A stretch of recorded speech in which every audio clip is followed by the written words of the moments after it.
አንቺ ምንም መፍትሄ አላመጣሽ? እኔ ጋር ተባወርዶ ሀሳብ ሊመጣልኝ አልቻለም። አንተ መፍትሄ ካለህ ወዲህ በለኝ። እኔማ አንድ መፍትሄ ይዤ መጥቼ ነበረ።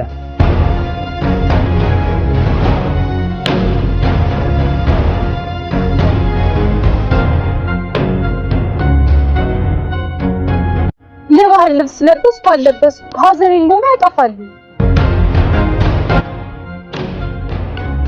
የሰላቢ እንደ ፎካ ያደረገዋል።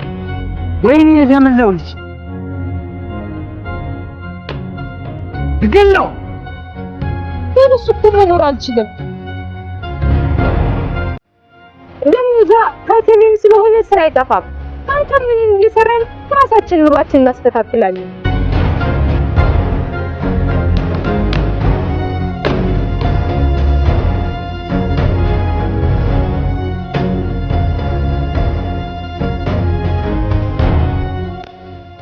ምነው ደከመሽ አስናቅዬ? ቤተሰቦች ጋር ብቻ ልቤ ፈራ።